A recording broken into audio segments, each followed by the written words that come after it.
Cheers, Max. Hey, we're back. Until, 8 months from now when we do this again. Salute. Salute to you. You're bringing a Cabernet from Napa. Yeah, it's a little tight, but... like you. You're a little tight. Educated guess, Napa County, 2022. I think it's going to be good stuff. Well, I've had this once before, and it was incredible. It's delicious. Yeah. This is a great way to start a podcast. So I'm looking at your Tom Waits framed poster there from 1999 at a Wiltern Theater show. Did you know, probably not, I should have sent it to you. I was so overwhelmed. In my YouTube algorithm, up showed a brand new Tom Waits clip where basically he's sitting at a keyboard. It's for some Spanish television, I believe. Tom Waits today playing Waltzing Matilda on a keyboard. Is he in Spain or something? I don't know. I couldn't get any clarity because it was all in Spanish. Except for him. I missed that dude. Listen, I'm going to send it to you. I'll send it to you when I get home. But boy, oh boy, it was crazy powerful, and he looks different. Well, he's 75. He's it's the aging process. Yeah. It happens. I think he definitely colored his hair. Because in the last Coen Brothers film, the Western that was on Netflix, he's in that. Oh. And his hair was pretty stark white, if I recall. Well, maybe that's what the character called for. Right. But I think that might be his real color because this is like soy sauce brown. Well, you would think at 75, he's probably pretty gray. Yeah. But I love Tom. Oh, of course. But me too. But it was just so kind of overwhelming. And I didn't... it caught me so off guard that I want to go back and explore and see if there's other clips. I don't know if it's a documentary or, these European shows, they'll just do like portraits of the artist. True. Right. And they're always actually really good. Well, there's so many rock docs right now. If anyone deserves a rock doc or a documentary, it's him. Mm-hmm. He completely deserves it. I'm surprised there really isn't one on him now. Yeah. Yeah, I know, really. Well, maybe because he's so... I mean, it would have to probably be unauthorized, right? Because he's so reclusive. I guess with the right director. If anyone is listening... Yeah, Jim Jarmusch could bring him out. Well, Jim, if you're listening, you need to make a documentary on Tom Waits. I just read an LA Times interview. And I think Jim is listening, by the way. Oh, yeah. I read an LA Times interview just this morning with Jim Jarmusch, and he is in town, and he's showing a retrospective of his collages. And I saw a photo of one in the paper, and basically he takes these images from newspapers, and sometimes he'll just cut out the faces, and he'll put them on these solid black canvases. They're really cool, dude. Wow. They're dark. So he was talking about how, the interviewer was like, this is some bleak, dark stuff, this portrait of humanity, And he's just like, that's where I'm at right now. Well, that's right up your alley. I love him. Speaking of dark, how you doing, Max? Hey, well, right now I'm coming. It's so nice to see you and be in this beautiful home and drink some wine because, for some reason, the maps didn't direct me to the 405. It directed me all through the city. Like I went over the hill and then they kicked me out at Armenia Town. And they took me all the way down Crenshaw Boulevard, all the way down to Wilshire, all the way down to... Oh, no, it was Crenshaw Boulevard from Wilshire. And then I get to Crenshaw and Venice, I think, and I'm behind this guy. He rolls down his window and hawks the biggest, fucking, filthiest, loogiest, germiest, splatteriest, fucking spitwad loogie fucking sickness I've ever seen out of a human. And I just watched it burst out of his driver's window, slow motion, and just land on the street. And I got to tell you, Lorenzo, it bummed me out. I'm like, we are so gross. We don't even deserve to live in a country that's at peace. We deserve to live in hell and turmoil. Everyone is so nasty and crazy and nuts. Other than that, I'm fine. That's great.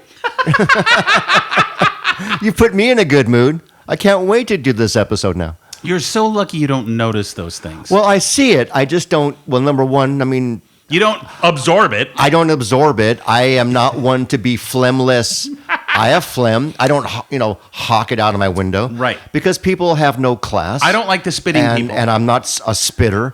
But, I look away. Yeah. I don't let it bum me out. I feel sorry for him and his family. Yeah. He has to go home and talk to his wife or boyfriend or whatever. He's probably, hawking all over the house. Ugh. His kids want to leave. Yeah. His wife wants to divorce him. Yeah. And that's his problem. Yeah, and then I don't bring it home with me. Oh, well, you're very, very fortunate. I snork into a tissue. No one ever, if there's anything that has to come out of my mouth, I very discreetly. I do have tissues right here, by the way. Yeah. If I have if you have to snork during the recording. If I snork, hey, you bought a lottery ticket. I buy those. I did. I just buy one. That's like a lot of numbers. I got 10 quick picks. Wow. And if I win, you'll never see me again. I don't blame you. But then I'm going further down, and Crenshaw Boulevard is pretty busy, right? So I see this guy. He's holding a dog leash. His dog is walking at his side, but the leash isn't connected to the dog. So he's just letting the dog walk along a very, very busy But the leash street. is just swinging freely. It's like he has it around his neck. Like He's walking himself. What are you doing? And I tell you, this is another really terrible thought. I always think about people that do that with dogs, and I watched him kind of like go into his complex, and the dog was just following him off leash, in this very gritty, gnarly part of town. And I'm just like, God, I hope that dog isn't abused. And then I start to think about all the closed doors out there in the world and what's really going on behind them involving animals, and are they being tortured? Because sometimes I'll hear, walking the dogs, I'll hear just a dog scream. You know what I mean? Like coming out of a house. And there's so many places in my neighborhood. But the scream is like a tortured scream. Like yeah. I'm being, help me. Yeah, like, oh my God, are they twisting its little leg? And I tell you what. Have you ever broken into a house to like rescue a dog? No one listens to this show, but one of the movies I want to write is a vigilante who kills people and gets revenge, people who abuse animals. Wow. I think that would be I don't think it's been done yet. Not with that. I mean, it's all about vigilantes, regarding gangs and if someone's. I family know member. John Wick. Spoiler. I know someone killed his dog, and that was the impetus for the first film. But I'm talking about a guy who gets revenge on animal abusers. Right. Like he sees someone punch a horse, and the next thing you know, he's got the guy tied up in a warehouse. And he's like, you punched that horse really hard, and I could tell the velocity of the punch. Mm-hmm. So I'm going to punch you 50 times just as hard as you did that horse. It's like the Terminator for animal abusers. Yes. Because animals, I feel, are all we have left. As I gaze over and I look at your beautiful screensaver and I see dolphins swimming in the ocean, they deserve the best of life. They don't deserve plastic. They don't deserve chemicals. They don't. They don't deserve science to be dismantled, oceanic institutions to be dismantled so we can't protect them. They don't deserve that. They only deserve the best. We deserve it. Who is starring in the film? Who is the vigilante? Oh, that's a good idea. Crispin Glover. I want it's the weirdest vigilante ever. I want someone weird. I want him to be like, hey, man, I saw what you did to that horse. What about hamsters? What if someone abuses like a rodent? Does it go after them too? Absolutely. Absolutely. I think once we get down to like maybe it's a comical scene where he sees kids, with one of those, what are they called? Those glasses, a magnifying glass. Yeah, that's what they call those. Burning an ant in the sun, and it's He's after the ant burners. Well, I think he goes up to the kid and he snatches it out of his hand. And he goes, don't ever do that again. Leave the ants alone. And then he hands him back the thing. And then cuts his arm off. No, I don't think he gets to Well, he is Crispin Glover, Hey, kid, I'm going to cut your arm. I don't even do Crispin Glover. Actually, you're right. You don't. His dad, Bruce, just died. Crispin Glover's dad died? Yeah. Oh, that made the news? Bruce Glover. Bruce Glover? He played a villain in Sorry, Chris. Diamonds Are Forever, I believe. He played what? He played the Bond villain in Diamonds You're Are Forever. kidding. Yeah. Oh, I love that movie. Mm-hmm. I remember us watching some Bond with you. That was fun. Yeah, we saw some Bond. Yeah. I've seen every one of them. Yeah. Big part of my childhood. Yeah, they're great. I mean, let's see what Amazon does with them now that they own the rights. Yeah, the Broccoli's sold them. Yeah. The Broccoli's are out. I mean, they still retain, some ownership. Yeah. But basically, they can do anything that they want. Well, a lot of talk is that the next Bond is going to be a woman. I think that's a terrible idea. I love women. I don't think you should do that. I don't care if he's, a different color or whatever, but I think he should be a dude. Well, it just makes the complete, I mean, it shouldn't be Bond. It should just be, right. a really badass, then beautiful... make a Moneypenny origin story and have Moneypenny be the female Bond. Or just make a new character, make a whole new series, I don't think they're going to... I think that's one of the things that the Broccoli said, if we do this, Bond has to be a man. I think that was one of the rules when they purchased the rights. There were rules? Yeah. Oh. I think that what you're talking was a long time ago. Oh, okay. Yeah. I think Idris Elba would be a great Bond. I think you're right. If they were going to go with a Or, Bond who would be color? great? With maybe Michael B. Jordan would be really good. You mean the kid who plays, I love him, the kid who plays Creed's son? Yeah. Interesting. He could be a really good But he's an Bond. American. Bond still has to have a British accent. Well, anyone could do a British accent. But he's on Her Majesty's Secret Service. I know. It's going to be a hard adjustment if they make him an American. Anything is possible. I know, really. You get a coach. You get a language coach.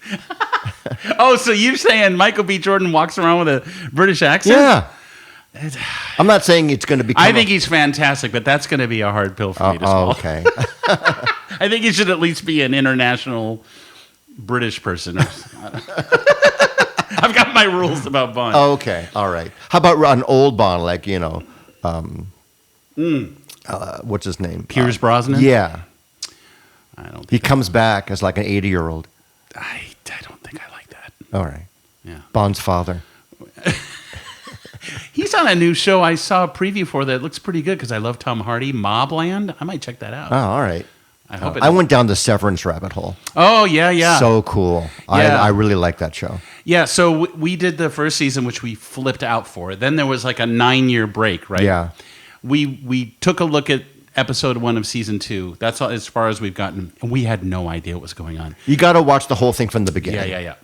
So we broke out one of those, episode breakdowns, and we kind of studied it so we could understand. Because there's too many other things I want to watch. I don't want to go back. There's a zillion shows. Yeah.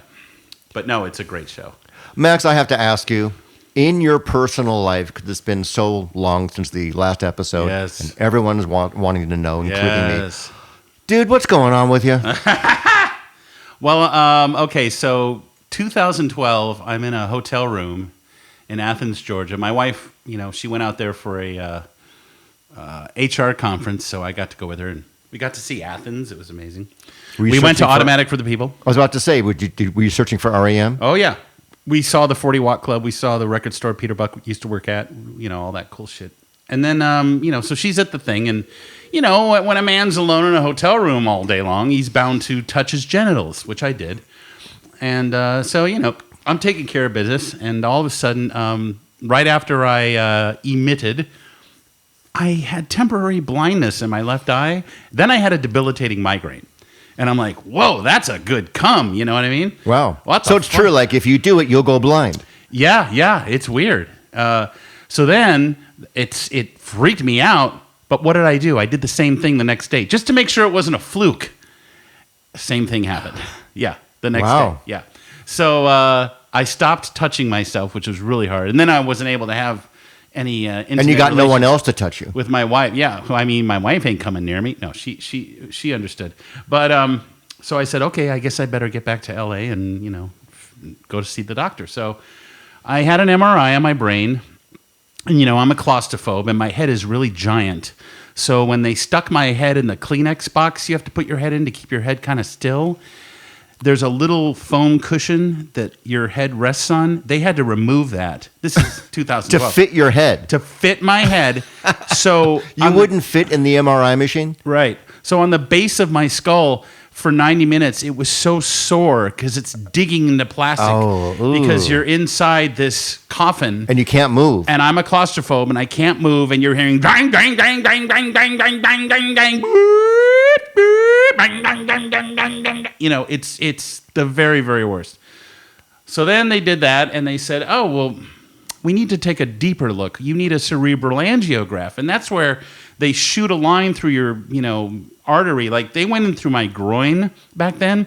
I had the biggest bruise after. I could barely walk. It was so bad. It was like my whole leg. And they shoot hot dye into your brain, and that takes even more vivid pictures. And they're like, oh, it looks like you have a venous angioma and potentially a brain aneurysm. Like, I thought a brain aneurysm was when you have the rupture. No, it's just what it is until you have the rupture. If you ever have the rupture. So right? it's basically just kind of waiting there. It's just it's like a little in a holding pattern. A little sac with, important arteries connected to it. But they didn't know, really any more than that. They're like, we got to keep an eye on it because, you don't want the thing to rupture. So I got MRIs every year up until 2016. And I was going to UCLA neurology, and I wasn't very crazy about this doctor I was with. And after a while, I was like, it's just a fucking birth defect. Everything about me is a fucking crater. I'm fine. I'm fine. It's been years now. I haven't just another layer of my weirdness. Yeah, right? it's just so I forgot about it. Well, this year, here we are, 2025. I had my physical in February, and my doctor goes, "Hey," and I love my doctor so much. She's such a great woman, beautiful, wonderful, sweet, hilarious woman. And quite Japanese, I'll tell you what, they really know their science. And she goes, hey, what about this brain thing? When's the last time? Oh, you haven't had an MRI since 2016? No, you're getting an MRI. I'm like, fuck! I thought I was out of that whole thing. I was like, I can't get back into the. Well, and you didn't even think about it. No. Well, hopefully by now they've fixed the Kleenex box that they stick your head in. Dude, it was the same situation. Your head is really too big. They didn't even ask this time. They're like, we're going to remove the pillow underneath your head. I'm like, no!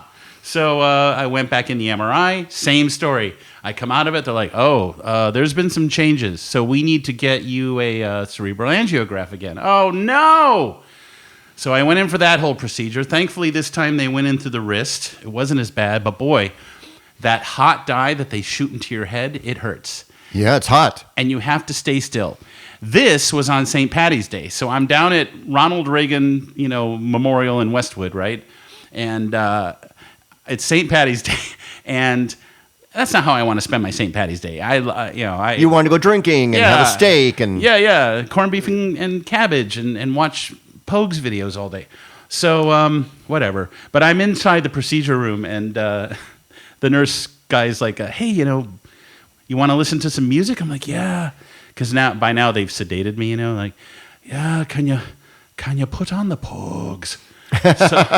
So I was talking in some Irish accent, right? They put the Pogues on. They found the Pogues, and they're playing it. I'm so out of it, and they're about to start the procedure, and I'm singing along. I met my love on the gasworks wall, dreamed a dream by old. Mr. Cook, you can't do that. You can't sing. You can't do karaoke. We're trying to do a brain procedure. Could you please sit still? We're trying to put hot dye in your brain. I was like, oh, man.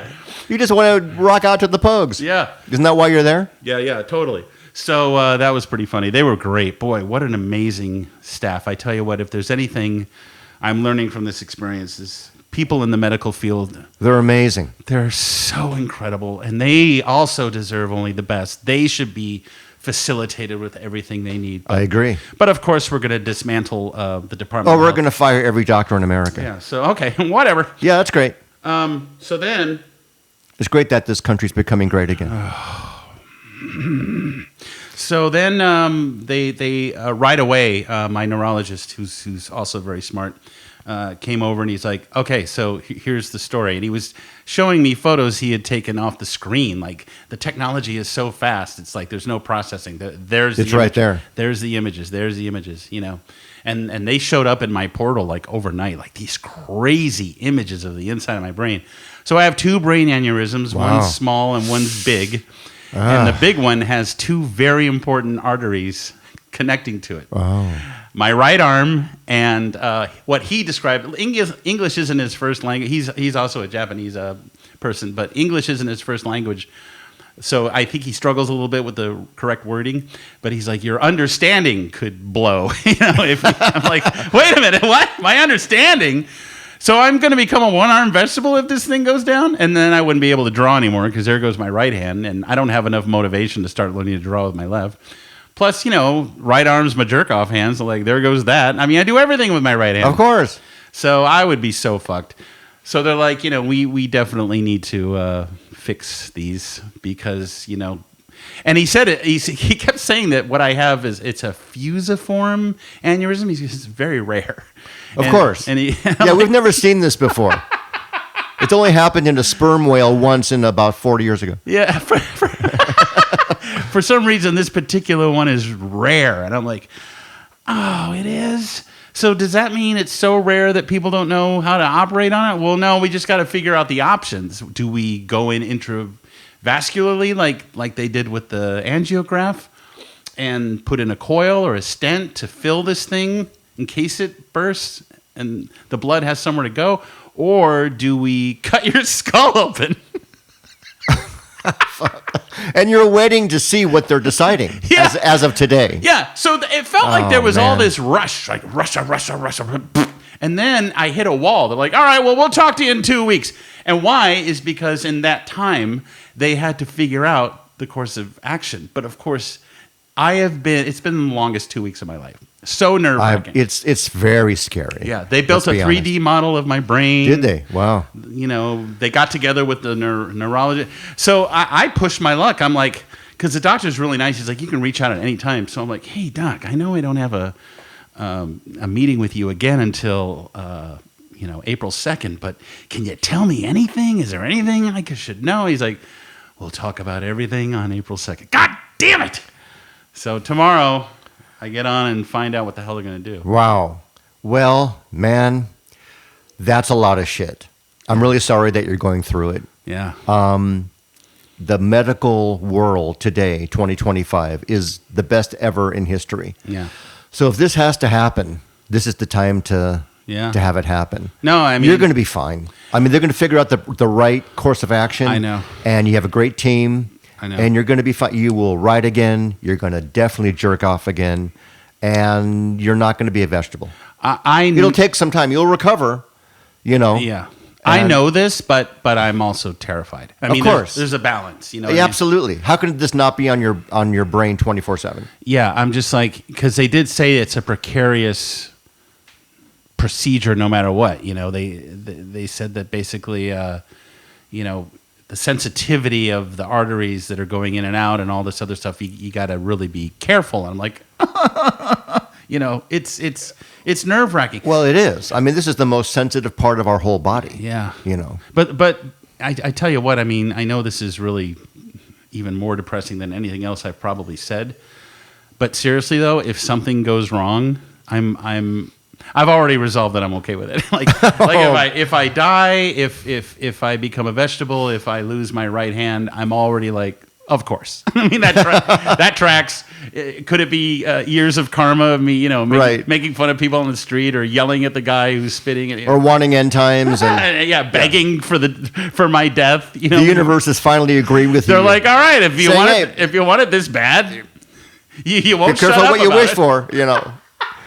You just think it all wasn't going to happen just to you. Yeah. Well, wait a minute. You'll go down with the ship, but you didn't think that you were the ship. Yeah, but no matter what happens, I mean, really, like if you'll be fine. I know, but if I die, you'll be okay. If I die tomorrow, what a life, and it's been amazing. I tell you what, I mean, it's so funny. Nicole and I are now talking about the big things because she's a little afraid of death, and she's been,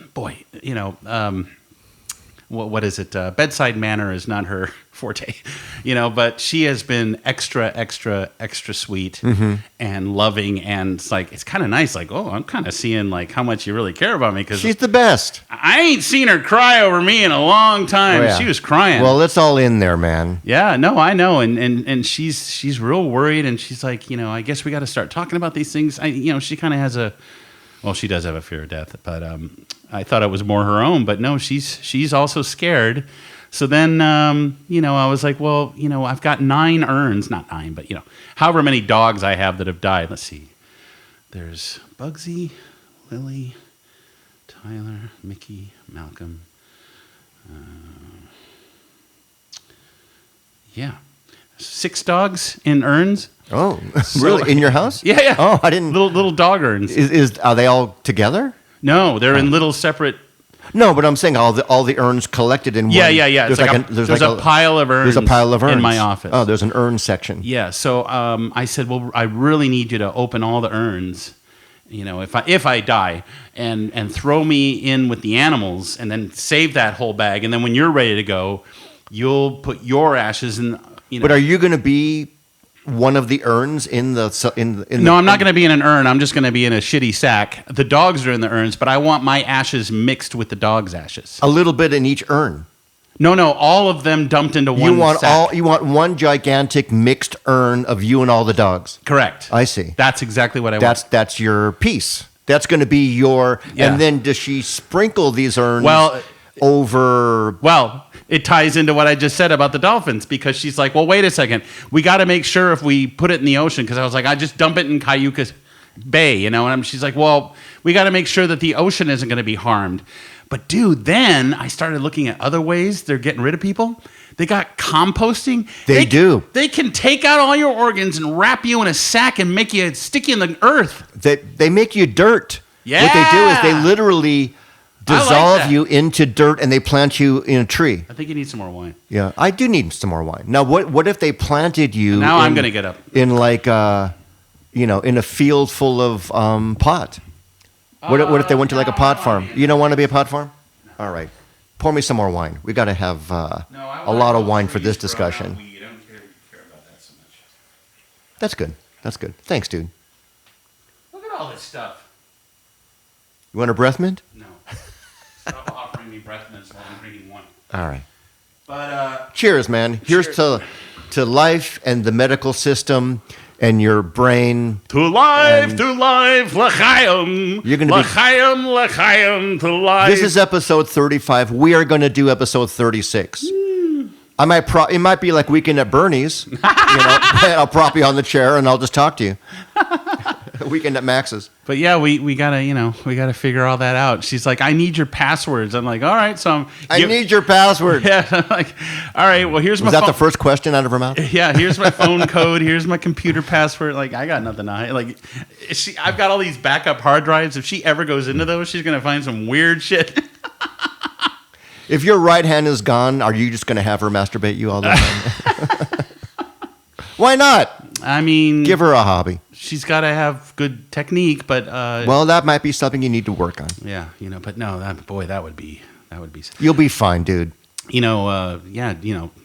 have a friend whose brother had a stroke recently. Well, our friend Joe, let's just say, and his brother had a stroke. Yeah, that's true. And he's got the little twisty arm, and I'm just like, I'd rather have a dead arm than a twisty arm, but I don't know. He's doing better, and through rehab, he's doing great. And we know Joe, and Joe's the best brother in the world. Oh, he's amazing.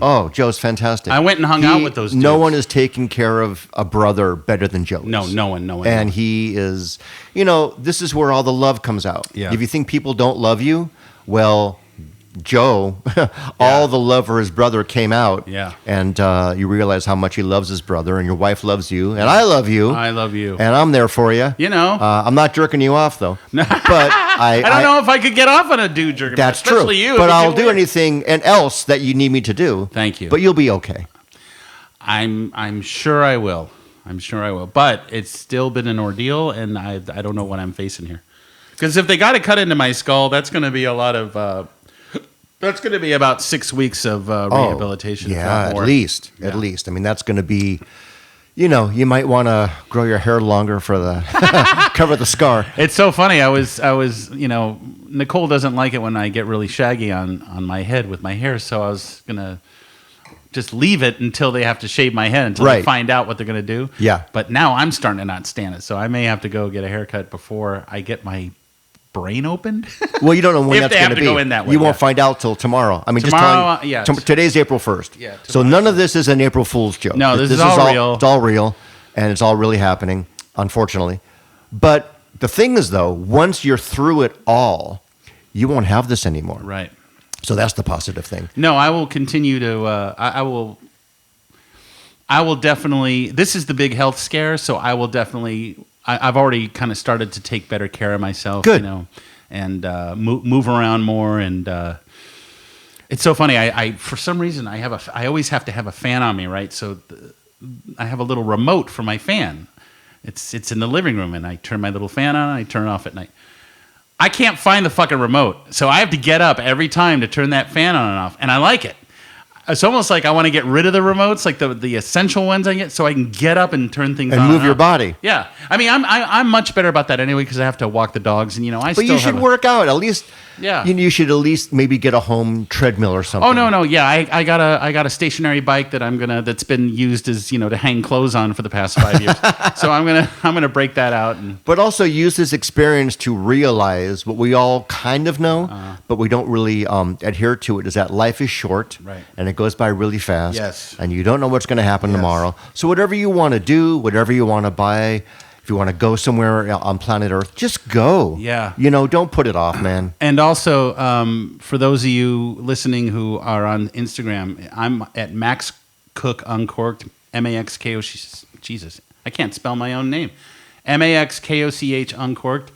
So Nicole's like, you've got to film everything. You've got to film this whole experience. You've got to do this. You've got to do that. And I actually didn't want to. You would think I would.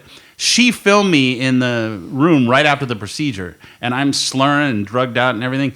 And it's actually been really kind of illuminating. And it ain't like I'm trying to beg for attention. I just am trying to share my experience.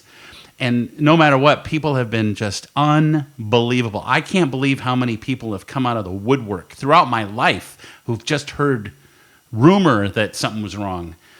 I was hearing from, and I was answering the phone too. I don't answer the phone. Never. Like people were giving my number away, and a strange number would call, and I wouldn't answer because I don't trust anything. And then they would leave a message as to who they were, and I would call them back. Oh, no kidding. Yeah, and talk on the phone with these people and thank them for reaching out. Well, you realize how many people actually give a shit about you. A lot. People have been really nice. Yeah, it's been great. Anyhow, so this was the best part of all that. So one morning I woke up, and this was about a week and a half ago, maybe longer, but I woke up and I thought, oh my gosh, wouldn't it be good to have a puppet of my brain that I could make videos of me getting in fights with?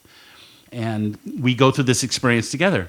So I immediately am up and I'm looking online. Dude, if you type brain puppet into a search, you wouldn't believe how few and how shitty the brain puppets are out there. I thought there would be hundreds of them. Who doesn't want one?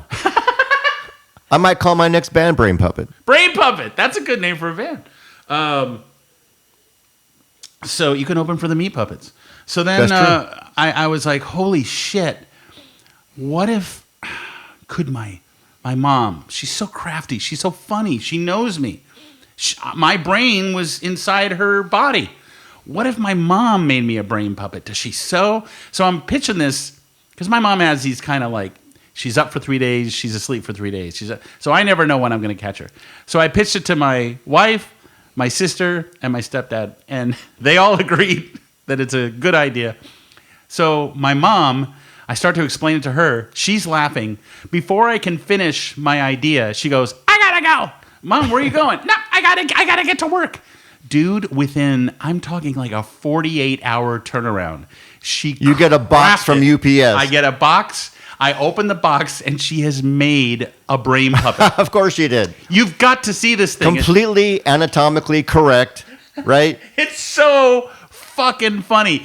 And she's the best. She took a photo of it. And she put a Band-Aid on it. And oh my God, I love it. So he's Band-Aided. At the right quadrant where the scar's going to be? Yeah, because I have one big aneurysm and one little aneurysm. On the same side, by the way? I'm actually not entirely sure. Oh. I'm going to find that out tomorrow, too, because I'm a little unclear as to the geography. But the big one you can really see in the x-ray, and it's scary. But I was going to... I called the big one Big Johnny. That's the name of the main puppet. And then we found this little aneurysm stuffed animal. It's like they call it a brain cell, but it looks like a brain aneurysm. And that's going to be Little Johnny. So why Johnny? I don't know. It's just because I was out of it on drugs. Knoxville or? No, just... Okay, so my whole life I've called my wiener Johnny. Oh, have you? Yeah. I didn't know. So Johnny's just been this thing. I see. And when I was really out Body of it, parts are Johnny. yeah, when I was really out of it in the hospital, and Nicole's filming me, I'm like, so I got one big Johnny over here and one little Johnny over there. So big Johnny and little Johnny just seem to stick. And each have a voice, of course. Yes. Yeah. Well, yeah. It's funny. My stepdad, he's like, oh, I think Big Johnny's voice should sound like Edward G. Robinson. See, meow. And I didn't see it. I saw. How are you feeling, Big Johnny? I'm feeling him like he's like this. And what is wrong with you? Come on, Max, you gotta figure it out. We gotta get me operated on. You know, he's just a big, loud, boisterous. In this one video I made, he's smoking a cigar, and I'm like, you can't smoke a cigar, Johnny. Your brain can't smoke. That's the worst thing a brain can do during one of these situations. So that's been a really nice creative outlet for me because I just feel like I've stalled on everything. Well, if you can make any of this Funny and creative, it'll help you get through it. But now I have to hear, what's Little Johnny? Little Johnny's just I don't know yet. But I mean, he's so small. I want to try to chow like a kid from like the Peanut specials and like the way they used to talk. Like he's my innocent side. I see. Big Johnny is my gross, loud me side, like the horny, loud, cursing, wise guy. He could be in the Godfather. He's definitely a gangster. Yes, he could be in Soprano Gang or something. Yeah. But little Johnny's, he's innocent. Yeah, he's a little kid. It's not my fault that you're so messed up in the brain. Like he doesn't curse. Because it's funny, my stepdad was saying, because I do a puppet called Chuck Duck, and I haven't done much with him, and I've never been on TikTok, and he's like, you should put Chuck Duck on TikTok.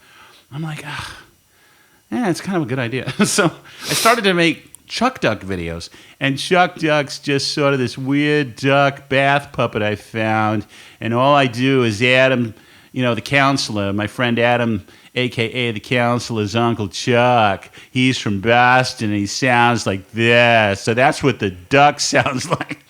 So with Chuck Duck, he has been what I've been putting all my angst about what's going on in our country. Instead of popping off and reposting horrible stories to bring people down, I'm like, I can't do it anymore. I'm just going to put all my angst into Chuck Duck. He's born into a world he didn't create, and he doesn't curse, and he's completely innocent. It's like all of this dude, some of the most innocent shit I've ever done is in Chuck Duck. And he's just like looking at the world like, wow, man, this is crazy, But he's never curses. He's never mean. Because he's removed from it. Yeah. He's not really in it. He's an observer. Yes. So that's like, I'm getting real into like that side of it all. Just trying to be whimsical. You have to be whimsical. But I mean, if you actually started to really focus on what's going to happen to you, right, you'd be so fucking depressed. You wouldn't ever leave your house. Totally. You have to be creative with it. But you're a creative guy. This is how you, a creative, intelligent person deals with it. And, intelligent. Yes, and who has a mom who can make a brain puppet. Yeah. How many mothers can do that? No. So Carol's a special person. Oh, she sends you the brain puppet. Now you've got someone to talk to. I do, and I'm talking to him in videos, and no one's going to understand you like your own brain. Right. So that's all been really positive. Yeah, I mean, last year was, a pretty cool, triumphant year, and then this year it all went to shit. But it's okay. That's life. But we're going to move on a little bit to another layer of you. Not that this is going to be... This is kind of the me show. I guess it is a Max Koch show. What about you? Well, forget me. I got nothing. So... you got something. I got something. Look at this house. But wait. It's so unimportant, man. Uh-huh. Because the first thing, before... you told me about the brain thing. Right. Is that I'm looking at it right now. You just actually wrote in it for me. I did. You autographed it. Max Koch draws. I read it. Yes. I loved it. Oh. If anyone is into Max Koch, you've got to get this book. He's not paying me much to say this, but it is called Max Koch Draws. A crude retrospective. And it's basically up to this point, your life in your art, in your drawings. It's also autobiographical. Now, I've known you most of my life, and I have to admit, I learned some things because if you're friends with somebody, you have your cousins. You don't just go through life interviewing them. Right, You right. just live your life and have fun. I never interviewed you, so Right. it's a lot about your life I actually didn't know. Oh, wow. So when I read the book, I learned a lot. And obviously, there was the precursor to this new news of your brain. But, I didn't know about when your dad passed and how he passed. And it was so close to you being wow. born. And even your name Yeah. was not, obviously, initially Yeah. not Max, and who Right. you were named after. And, your stepfather now, Tom, who we love to death, Yeah. that there was a guy before that who Yeah. was a complete dick. And Yeah. wow, a lot of layers Yeah, there. dude. I had no idea. Oh, wow. I really didn't know. Oh. I learned a lot. Oh, that's so cool, though. That's great you learned. I mean, I really appreciate you buying the book. Okay, so it's on Amazon, but guess what? If you don't want to get the paperback, which is a 284 full color, high quality pages. Which I recommend, by the way. Yeah, it's- because the quality of it Yeah. is really good. Thank you. But you can get it on Amazon or just the Kindle, or on Apple Books if you just like reading books on a Kindle, Save a Tree or whatever. And then, and if you have Kindle, you can get it for free. If you have Kindle Unlimited, Right. you can just read it for free. Well, I have to- or if you want it that badly and can't afford it, just reach out and I'll send you a free PDF. I've been doing that. for Wow, people that's really nice of you. Look at you. People who can't afford anything are like, Oh, Max, I that's really nice. want your book, but I'm just waiting for my first check. I'm like, fuck that. Give me your email address and I'll send it to you. You're the best, man. Yeah, yeah. Got a question. Pieces of the puzzle, knowing you, came together because, when you have a mindset of life that's it's on the dark side, Right. who likes end times, Right. who goes to the odd winds and weirdos of the world, Right. you start out of life, you're born, and you realize, oh, my dad's not here. Yeah. 2 months or 3 months before I was born, 1 month, I forgot the exact time. Yeah. It was like 2 months. Right. So,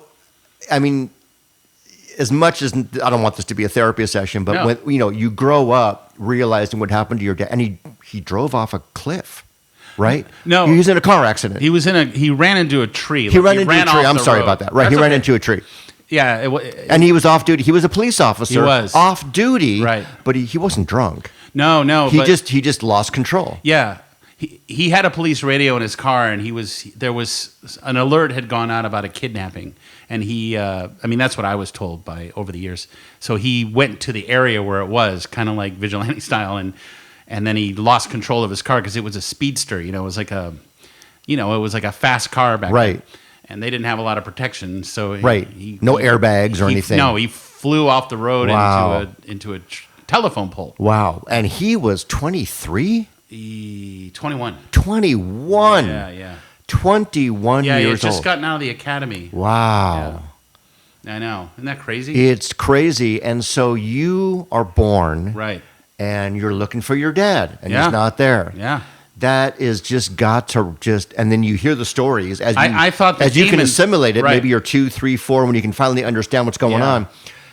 I understand now more Yeah. why your brain would say, "Oh, well, life is fucked." Yeah. And the dark is more interesting than the light. Yeah. And weirdos are more interesting than Yeah. together normal people. I get that now. Yeah, good. Yeah, no, I mean, there's a lot of phenomenon about trauma when you're in the womb of, my mom lost the love of her life in a jolting, horrible, awful way. And she's the same age? And it destroyed her. She was 20. 20, a year Yeah, younger. Yeah. So it just destroyed her. It destroyed her And while all I'm of that inside her. stress is Yeah. going into you. Correct. So you come out totally stressed. Yeah. There's a very powerful home movie, like, the old 8mm home movies that my grandpa Bill would take mom's dad. And there they are at the wake from the funeral. Mom's all in black, and you see the baby bump. You know what I mean? Like everyone's in black. Everyone Right. just came from the funeral. Right. And there's mom with me inside her. Right. And she's all in black. Right. You're born into the dark. Born into death, baby. Wow. I've always said it. Oh, thank God that didn't happen. Yeah. It's okay. I've always said it. So, I didn't know. yeah. Oh, wow. After all these years, Yeah. I really didn't get the gravity of the whole situation. But I do now, and it makes sense. Yeah. But, at your age now, man, it is time to like maybe get into more of a positive vibe, especially when you get through this shit and your right arm is going to be good and you're not going to be a vegetable and you're like, hey, I got a lot to live for. Yeah. You know, maybe. Well, now I'm a deranged old man who plays with puppets, so I think. Well, that's true. I think it's where we're going. Brain puppets. Yeah. Yeah. You know, if I'm. Are you going to become a puppeteer maybe? If I'm making, I've always been a puppeteer. I tell you what, when I was 19, after a first try that failed, it was I made a short film about the. Excuse me, I have to blow my nose. Oh yeah, go ahead. See, that's the way to do it. That's respectful. Thank you. You're welcome. Thank you. You don't do a snot rocket across the floor. I didn't. I could. You wouldn't. But I wouldn't. That's not me. You know, why would I do that in my own house? In your own house. That's disgusting. Exactly. But a lot of people do. They do. I'm not going to their house. Don't care. No. No, I'm not going there. No. But what was I talking about? You're talking about you are a puppeteer, and you've been a puppeteer. So I made a short film about the Muppets as method actors, and they're all pains in the asses, and they're having drug overdoses and everything.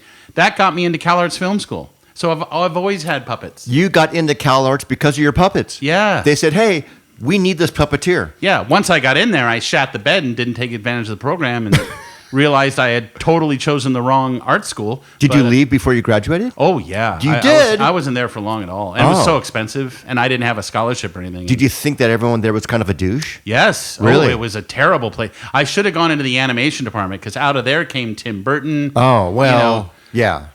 Because that way I could have drawn. So you were in the right school, wrong department. Right. It was cinema as canvas. Oh. It wasn't cinema as storytelling. For example, Chris Malkiewicz was our cinematography teacher, and we would rotate. One day you're the director, one day you're the writer, one day you're the cameraman, one day you're the sound man.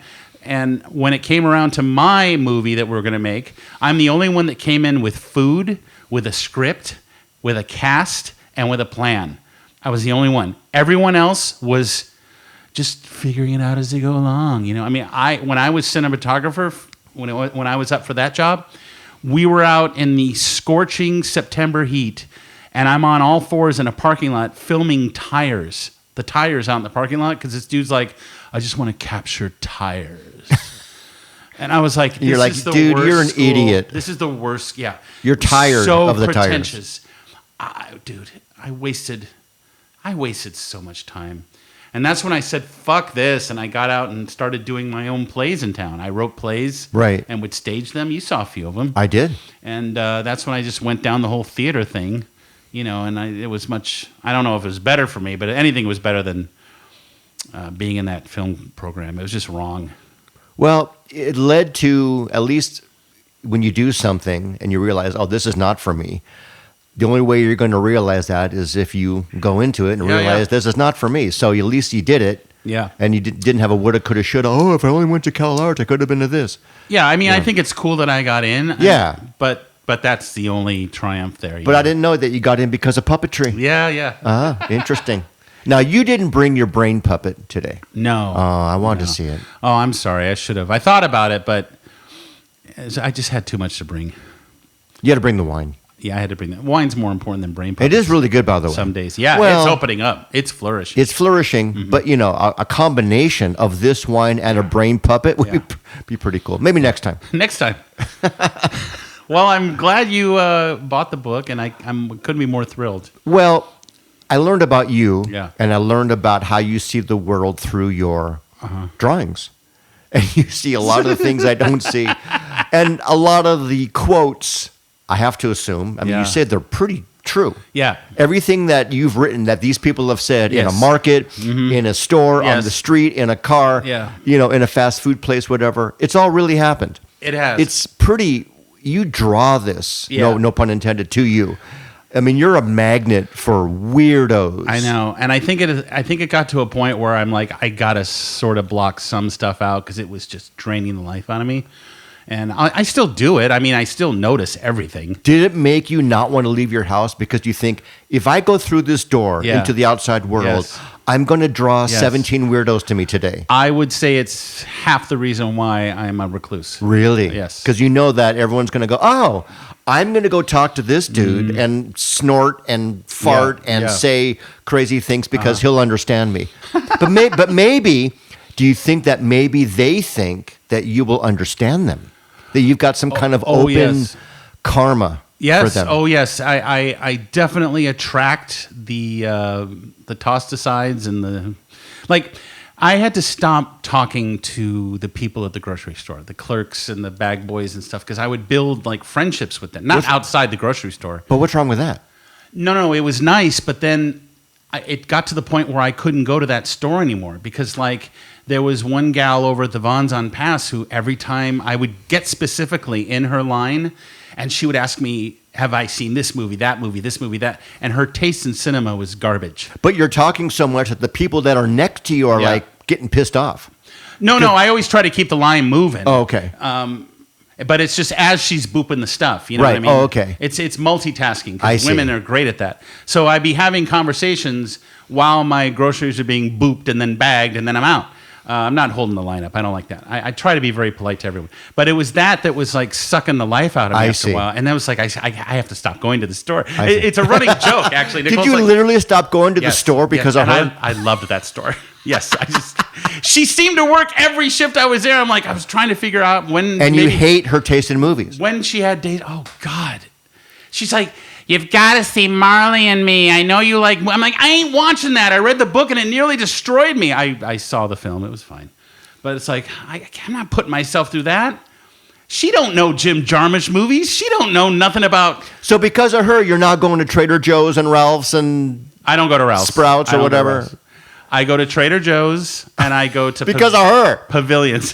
No, well now there's another one Where? because she started to dump. Well, there's a Smart and Final, and Smart and Final. There's a gal over there, and she started to dump her life onto me. And I'm just like, I can't absorb your life woes, you know. But because I was so nice. But how does that happen? She's like ringing everything. Oh, these your piece? Okay, thanks. By the way, my husband. Well, no. It was natural. I ask questions and I listen. Oh, you ask questions. Yeah, I'm like, so so you're how standing are you? there asking questions. Yeah. Okay, so you are exacerbating. Yes, And starting this. I am. You're guilty. Shooting myself in my own Okay, foot by okay. starting these conversations. Okay, as long as you're acknowledging. So it. now I'm trying to keep my fucking mouth shut, but it's hard. So I'm really trying. I'm really trying. And maybe she's thinking, why the fuck is this guy talking to me?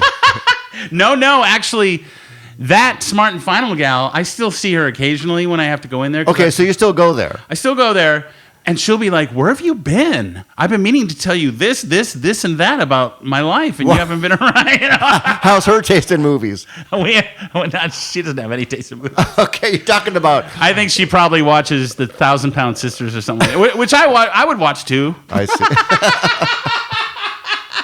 But she don't know that David Lynch died. Yeah. All right, we done yet? Well, wait a minute. So you start conversations with the checkers of stores, and then once you get into it with them, you leave the store.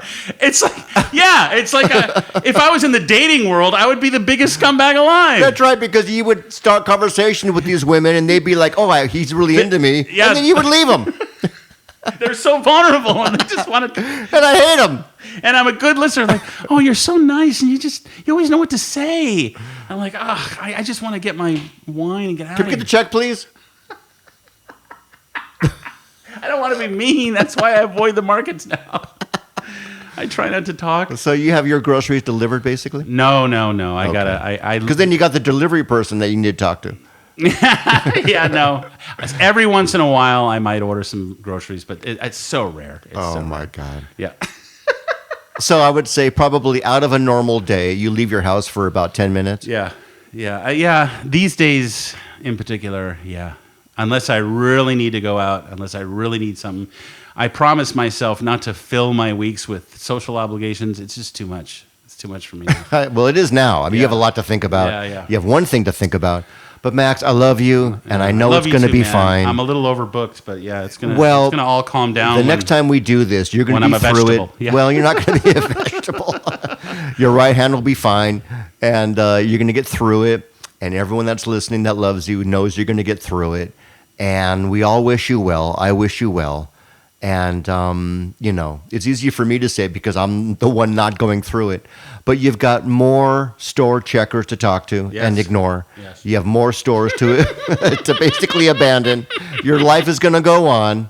And, hey, man, you'll be okay. Oh, my God. Thank you. I really appreciate it. Just in case, though, final thoughts? Yeah. I don't think it's a good idea right now. I love you. How's that? Okay, I like it. Thanks for listening, everybody. See you Yeah. later. Hopefully. Oh, that was amazing. Your reaction.